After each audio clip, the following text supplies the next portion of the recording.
আজকে আমরা বাংলাদেশ কারিগরি শিক্ষা বোর্ডের আওতায় ভোকেশনাল পরীক্ষা ২০২৬ গ আগামী ২১শে এপ্রিল অনুষ্ঠিত বাংলা পরীক্ষার নমুনা প্রশ্ন নিয়ে আপনাদের সামনে হাজির হয়েছি।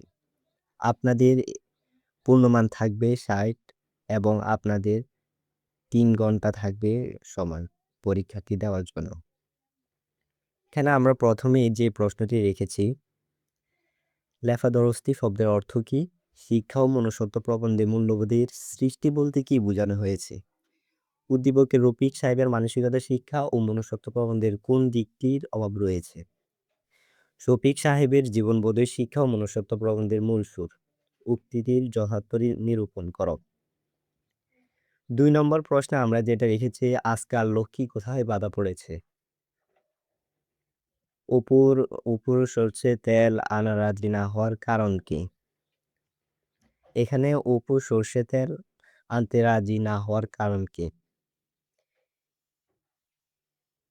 উদ্দীপকের মজিপুর গ্রামের সাথে আমাটিবে প্রকল্পে কোন গ্রামের সাদৃশ্য রয়েছে? তারপর আমরা ৩ নং প্রশ্নে রেখেছি, বাড়ে ভবনে শব্দের অর্থ কি? জাতির আত্মরক্ষার জন্য শিক্ষার উল্টো টান কেন টানতে হবে? এই প্রশ্নগুলো আপনারা দেখে নিবেন। ৪ নম্বরে আমরা রেখেছি, চাল শব্দের অর্থ কি? খানিকক্ষণ চেয়ে থেকে চলে গেল, কবিরাজ কেন চলে গেল?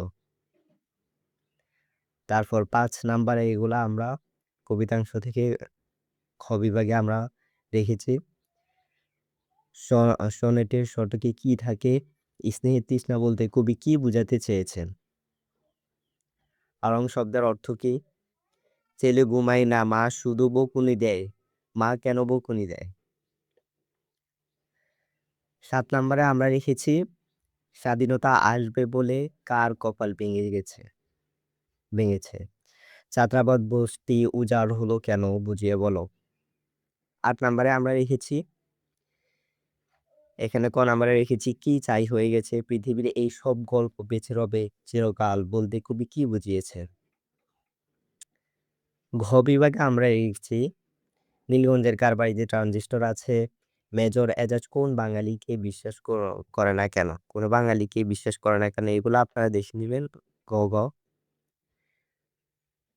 ১০ নম্বরে আমরা রেখেছি ৭১ উপন্যাস থেকে ১৯৭১ উপন্যাসটির রচয়িতা কে? মেজর এজাজ ইস্ট বেঙ্গল রেজিমেন্টে কথিত দলটির প্রতি এতটা ক্ষুব্ধ হয়েছিল কেন?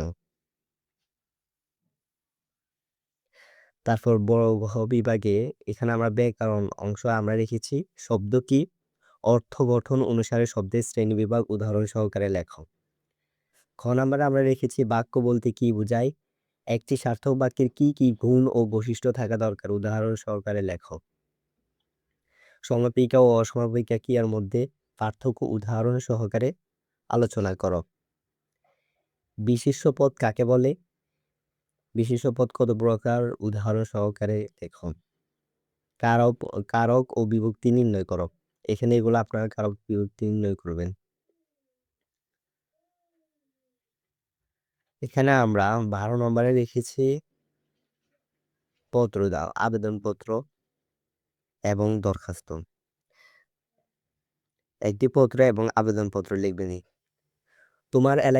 তোমার এলাকায় পানীয় জলের অভাব দূর করার জন্য কর্তৃপক্ষের দৃষ্টি আকর্ষণ করে সংবাদপত্রে সম্পাদনের নিকট একটি পত্র লেখো। কোন বিদ্যালয়ের প্রধান শিক্ষক বরাবর অফিস সহকারী, ল্যাব সহকারী পদের নিয়োগের জন্য একটি আবেদনপত্র লেখো। আমরা রচনা রেখেছি ৩টি, স্বদেশপ্রেম, স্মার্ট বাংলাদেশ বিনির্মাণে কারিগরি শিক্ষার ভূমিকা, পরিবেশ দূষণ ও তার প্রতিকার। আশা করি ইনশাল্লাহ আপনারা এই প্রশ্ন থেকে কমন পাবেন এবং এরকম প্রত্যেকটা সাবজেক্টের নমুনা প্রশ্ন এবং ফ্রি সাজেশন পেতে আমাদের ডেসক্রিপশনে থাকা আমাদের ফ্রি হোয়াটসঅ্যাপ গ্রুপে যুক্ত হলে আপনারা ফ্রি সাজেশনগুলো অ্যান্সার সহকারে পেয়ে যাবেন এবং আমাদের নিয়মিত ভিডিওগুলো পেতে আমাদের সাথে থাকবেন এবং পলিটেকনিকে ভর্তি পরীক্ষার প্রস্তুতির জন্য আমাদের সাথে থাকতে পারেন চ্যানেলটি সাবস্ক্রাইব করে। আসসালামু আলাইকুম রহমতুল্লাহ। Respected viewers, please like, subscribe and share my channel Yasin Tech AI Academy.